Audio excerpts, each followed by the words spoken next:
बेटा अब नेक्स्ट एक छोटा सा टॉपिक है दैट इज ऑर्गेनोमेटेलिक्स। तो ऑर्गेनोमेटेलिक्स देखो बेटा क्या होते हैं, नाम से तुम्हें समझ में आ रहा होगा। देखो ऑर्गेनिक का मतलब हम हमेशा क्या मान के चलते हैं, कार्बन, ठीक है। और मेटेलिक से तुम्हें समझ में आ ही रहा होगा, मेटल। तो जिन भी कंपाउंड्स में मेटल कार्बन बॉन्ड होती है उनको हम ऑर्गेनोमेटेलिक्स कहते हैं, सिंपल, ठीक है। The compounds having metal carbon bond are called organometallics. तो ऑर्गेनोमेटेलिक्स को हम दो पार्ट्स में क्लासिफाई कर सकते हैं।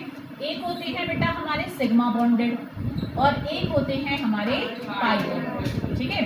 तो सिग्मा बॉन्डेड के हम इनकी दोनों के कुछ कुछ एग्जांपल्स देख लेते हैं। जैसे ट्राई एल्काइल एल्यूमिनियम होता है, जैसे ग्रेगनार्ड जैसे ग्रेगनार्ड रिएजेंट है, जिसमें मतलब सिग्मा बॉन्डेड में कौन से आ जाएंगे, जिसमें मेटल और कार्बन के बीच में सिग्मा बॉन्ड हो बस। जैसे कि तुम्हें ध्यान हो तो ये ग्रेगनार्ड रिएजेंट हमने किया था ऑर्गेनिक में। अब बस इसके बाद हमारी ऑर्गेनिक ही तुम्हारा सिलेबस बचा है, बाकी और सारा सिलेबस हो चुका है।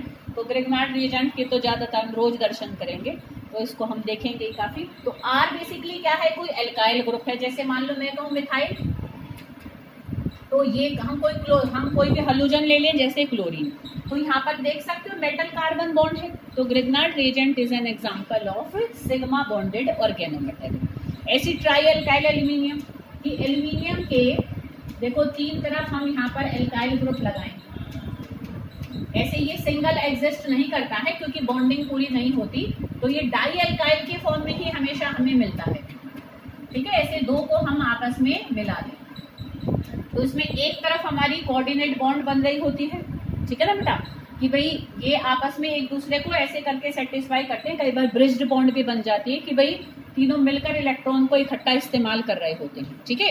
तो वो चीज़ हम बाद में देखेंगे, खैर जब कभी हम ब्रिज्ड बॉन्ड को देखेंगे। तो यहाँ पर हमारा ये क्या है कि ट्राई एल्काइल एल्यूमिनियम है। यहाँ भी देख सकते हो मेटल कार्बन बॉन्ड है, ये भी देखो मेटल कार्बन बॉन्ड है, मेटल कार्बन बॉन्ड है, ये सब इसमें मेटल कार्बन बॉन्ड है। तो tri alkyl aluminium and Grignard reagent both are the examples of sigma bonded organometallics. अब हम देखेंगे पाई बॉन्डेड ऑर्गेनोमेटेलिक्स क्या होते हैं। तो पाई बॉन्डेड में ना ऐसे सीधा सीधा नहीं होता कि भाई पाई बॉन्ड बन रही है।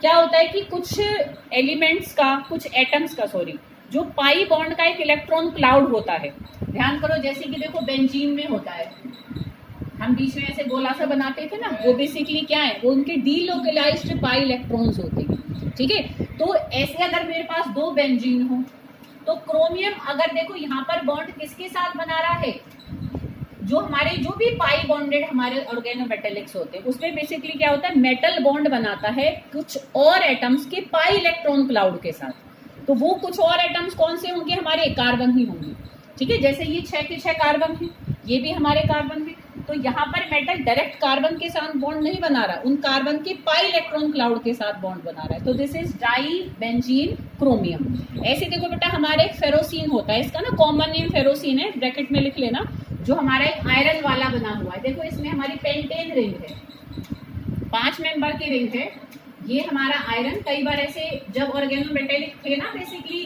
सिलेबस में, अब कई बार ऐसे भी मेंशन होता है कि हम इसको आउट ऑफ सिलेबस भी कई बार कुछ बुक्स कहती हैं, पर फिर भी हम जनरल कर लेते हैं। तो उसमें आया हुआ है ये एक बार कि व्हाट इज फेरोसीन, तो इसका कॉमन नेम होता है फेरोसीन, ये स्पेलिंग नोट कर लेना, ठीक है बेटा। ऐसे ही देखो बेटा हमारे जैसे साल्ट होता है, ये क्या होता है, जैसे साल्ट। तो उसमें देखो बेटा ये हमारे क्लोरीन है और यहाँ पर देखो ये हमारा एक इथीन मॉलिक्यूल है, उस इथीन की जो पाई बॉन्ड है ना उसके साथ यहाँ मेटल ने बॉन्ड बना रखी है। तो ये हमारा क्या है, जैसे साल्ट। तो these are some common examples of pi bonded organometallics. और एक हमारे सिंपल मेटल कार्बोनिल्स भी होते हैं, जिसमें सिंपल जो लिगेंड है हमेशा कौन सा होगा, कार्बोनिल। तो ऐसे कंपाउंड जिसमें ligand only and only carbonyl ही होता है, CO ही होता है, तो वो हमारे मेटल कार्बोनिल्स कहलाते हैं। जैसे कि अभी हमने मोन्स प्रोसेस में देखा था ना कि निकेल को एक्सट्रैक्ट करते हैं तो हम टेट्रा कार्बोनिल निकेल बनाकर करते हैं, तो this is a metal carbonyl, ठीक है बेटा। तो these all are basically organometallics में हम इसको जनरली डाल देते हैं, इतना ऑर्गेनोमेटेलिक है नहीं पर उससे रिलेटेड है, इसलिए हम मेटल कार्बोनिल्स को उसके ही साथ पढ़ लेते हैं, ठीक है। तो this is all about coordination compounds unit.